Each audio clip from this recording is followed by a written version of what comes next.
गरीब माँ बेटे की रमजान की दिलचस्प कहानी। गांव के एक छोटे से कोने में एक गरीब माँ और उसका बेटा रहते थे। माँ का नाम आसिया था और बेटे का नाम अमर। उनका घर एक टूटी फूटी झोपड़ी था, जहाँ खाने पीने का भी कोई ठिकाना नहीं था।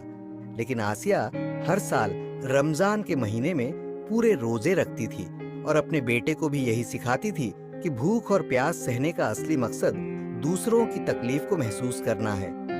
इस बार रमजान आया तो अमर भी रोजा रखना चाहता था, लेकिन घर में सिर्फ एक मुट्ठी आटा और थोड़ा सा नमक बचा था। आसिया ने बेटे से कहा, बेटा, रोजा सिर्फ खाने पीने से रुकने का नाम नहीं, बल्कि सब्र और अल्लाह पर भरोसा रखने का नाम है। अमर समझदार था, उसने हिम्मत दिखाई और रोजा रख लिया। दिन भर की भूख और प्यास के बावजूद अमर ने कोई शिकायत नहीं की। लेकिन जब शाम हुई और इफ्तार का वक्त आया तो घर में खाने को कुछ भी नहीं था। आसिया की आंखों में आंसू आ गए। उसने सोचा कि पड़ोस से मदद मांग ले, लेकिन फिर खुद को रोक लिया। वह चाहती थी कि अमर सीखे कि मुश्किल हालात में भी इंसान को धैर्य रखना चाहिए। इसी दौरान दरवाजे पर दस्तक हुई।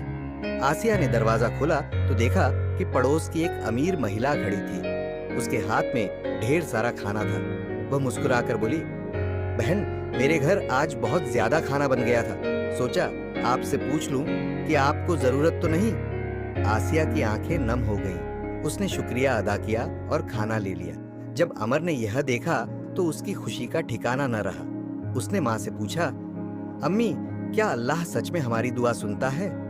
आसिया ने मुस्कुराते हुए कहा, बिल्कुल बेटा, अगर हम सच्चे दिल से भरोसा करें तो अल्लाह हमें कभी भूखा नहीं रखता। उस दिन अमर ने सीखा कि रमजान सिर्फ भूख सहने का महीना नहीं, बल्कि सब्र, दुआ और भरोसे का महीना है। उसने यह भी समझ लिया कि जरूरतमंदों की मदद करना सबसे बड़ा इबादत का काम है। इस कहानी से हमें यह सबक मिलता है कि कभी भी मुश्किलों में हिम्मत नहीं हारनी चाहिए। अगर हमारा ईमान मजबूत है और हम अच्छे कर्म करते हैं तो अल्लाह हमेशा हमारी मदद करता है।